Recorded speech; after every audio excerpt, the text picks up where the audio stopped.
Hello everyone, আশা করছি সকলে খুব ভালো আছে। আমিও খুব ভালো আছি। আর বাইরে এত সুন্দর বৃষ্টির ওয়েদারে ভালো না থাকলে হয় বলুন তো? আপনারা হয়তো এতক্ষণে বুঝেই গেছেন যে আজ আমি কি বানাতে চলেছি। আজ আমি বানাতে চলেছি একটু অন্যরকমভাবে বেগুন ভর্তা। চলুন দেখি কিভাবে বানালাম।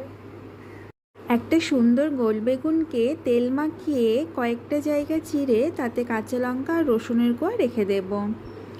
উনুনে পোড়ানোর জন্য আমি বেগুনের সাথে সাথেই একটা দিয়ে দেব টমেটো, তাতেও তেল মাখিয়ে রেখে দেব। হালকা আঁচে দুটোকেই পুড়িয়ে নেব। এরপর অন্যদিকে আমি কয়েকটা পেঁয়াজ, কয়েক কোয়া রসুন, আদা ও কাঁচা লঙ্কা কুচি করে নেব, সাথে সাথে ধনেপাতাও কুচি করে নেব। কর্তামশাই আজ সকালবেলায় বাজার থেকে দুটো সুন্দর সুন্দর বেগুন এনেছে যে এই বৃষ্টির ওয়েদারে রাত্রিবেলায় গরম গরম খিচুড়ি আর বেগুনি খাবে। আর আমি হলাম ভর্তাপ্রেমী মানুষ, তো ওই বেগুন দেখেই আমার মন কেমন জানি ভর্তা ভর্তা করে উঠল। তো আমি ভাবলাম ঠিক আছে, একটা বেগুন দিয়ে আমি এই বেলাতে বেগুন ভর্তা বানিয়ে নিই। আর আজ একটু অন্যভাবে ভর্তাটা বানাবো। তো ভাবলাম আপনাদের সাথে সেটাই শেয়ার করি যে আজ অন্যভাবে আমি কিভাবে ভর্তাটা বানালাম। আর এই ভর্তা রুটি, পরোটা বা ভাত যেটার সাথেই হোক না কেন দারুণ মজার হয়। আশা করি আপনাদের অনেকেই এইভাবেই ভর্তাটা হয়তো খেয়েছেন, আর খেতেও সত্যিই যে খুব দুর্দান্ত হয়। আপনারা কারা কারা খেয়েছেন আমাকে কিন্তু অবশ্যই কমেন্টে জানাবেন, আর খেতেও কেমন লাগে সেটাও জানাবেন। ব্যাস, আমার সব কিছু কুচিয়ে নেওয়া কমপ্লিট। এরপরে আমার বেগুন পোড়া আর টমেটো পোড়া দুটোকে নামিয়ে একটু ঠান্ডা করে খোসাটা ছাড়িয়ে নেব।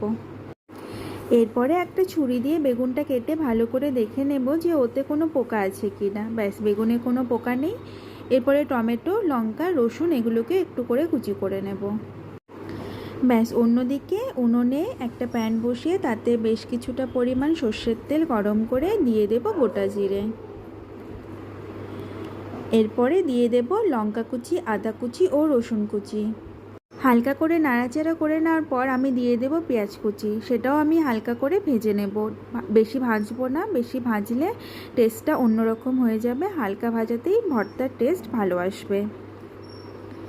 ভেজে নিয়ে আমি ওতে দিয়ে দেব সামান্য লবণ, সামান্য হলুদ আর একটুখানি চাট মশলা। আমি অন্য কোনো মশলা এতে ইউজ করিনি।